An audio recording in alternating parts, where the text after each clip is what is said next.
In journalism school, we're taught that our work is in the public interest, and our reporting is a responsibility to hold power to account.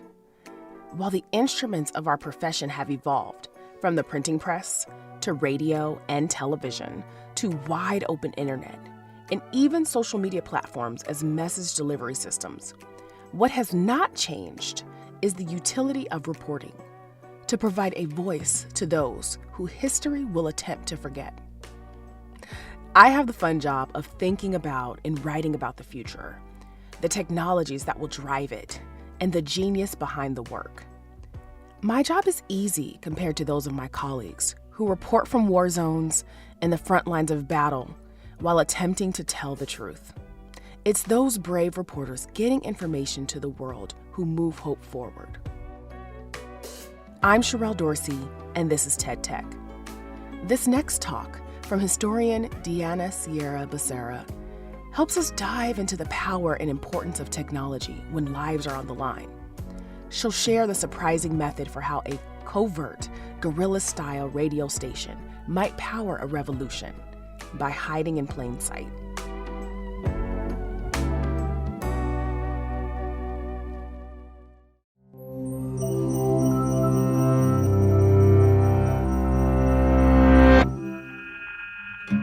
In 1984, a group of radio broadcasters and operators walked into the abandoned village of El Mozote in El Salvador.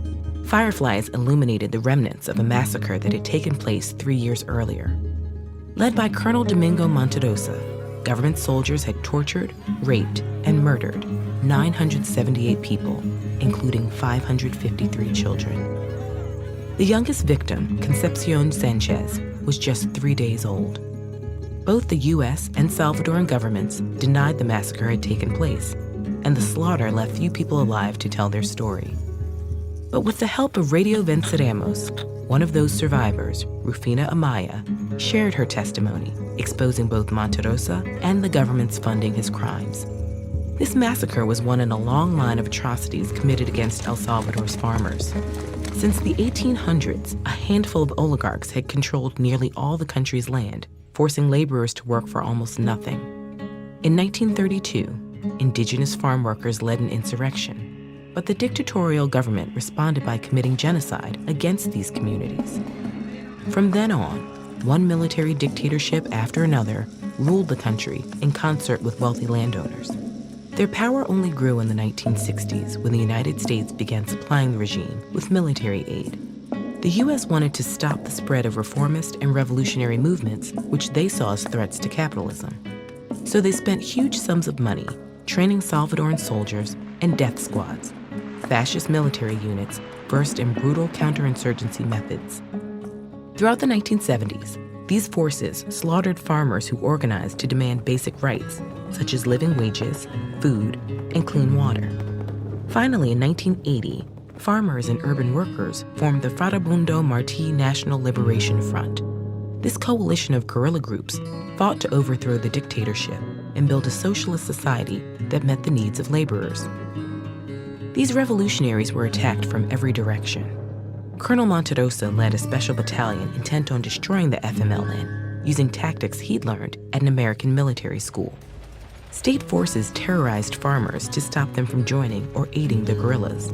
But one group of rebels would not be silenced, the operators of Radio Venceremos. This clandestine guerrilla radio began in 1981, and its broadcasters, Santiago and Mariposa, became the voice of the revolution. They transmitted news from the front lines and reported military abuses that no other source covered. The station's politics and popularity made it a high-profile target. And because they operated in a relatively small area, its broadcasters had to move constantly to evade capture. To communicate undetected, the group modified 2 radios into telephones, linked together through kilometers of barbed wire covering the countryside. This secret telephone line helped the rebels stay one step ahead of their pursuers. In addition to reporting news, the radio broadcast educational programs in areas under guerrilla control. Here, farmers organized democratic councils to govern themselves, alongside cooperatives, schools, and medical clinics. Organizers also encouraged civilian women to participate in these councils to ensure the revolution overthrew both capitalism and patriarchy. Women made up roughly a third of the guerrillas, working in a huge variety of roles. Colonel Monterosa was obsessed with destroying Radio Venceremos. In October 1984, government soldiers finally captured their radio transmitter. Monterosa himself went to retrieve the equipment and held a theatrical press conference celebrating his decisive blow to the subversives. But in reality, the radio team had outsmarted him once again. The transmitter was booby-trapped.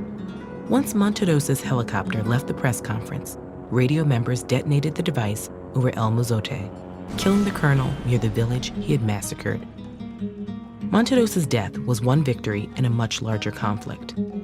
The Civil War raged on for 8 more years before concluding in 1992, when peace accords dissolved the oppressive National Guard and allowed the FMLN to become an electoral party. But these accords didn't address problems of deep, structural inequality. In 1993, the UN Truth Commission reported that over 75,000 people died during the war. Yet the Salvadoran legislature prevented the prosecution of war crimes and continues to obstruct justice to this day. As of 2021, no participating American officials have been put on trial, and only one individual from the Salvadoran government has been sentenced for war crimes. Historical erasure exists in the U.S. as well, where these and other stories of U.S. intervention in Central America are rarely taught in public schools. But the victims refuse to be forgotten. Rufina Amaya continued to share her testimony until her death in 2007, and survivors of other massacres still organize to denounce state violence.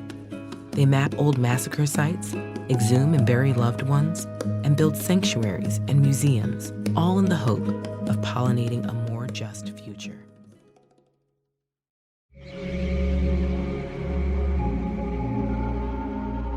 It was simple technology that helped the messages of Radio Venceremos get delivered to the public. And it was simple technology that made it possible for its reporters to evade capture. A makeshift telephone, a booby-trapped transmitter. In our modern times, it can often seem like the goal of technology is to be bigger, faster, better, shinier.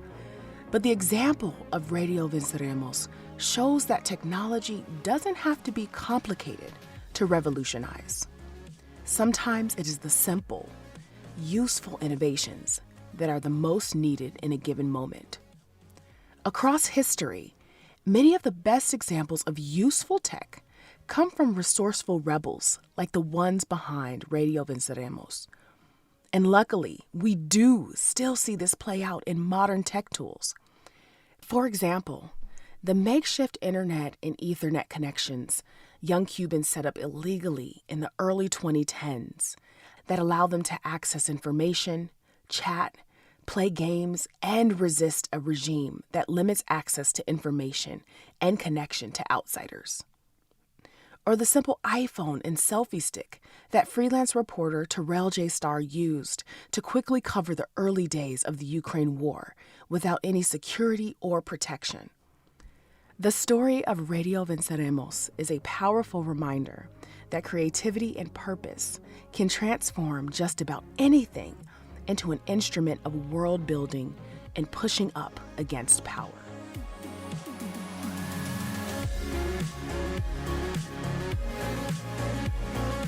TED Tech is part of the TED Audio Collective. This episode was produced by Isabel Carter, who also wrote it with me, Sherrell Dorsey.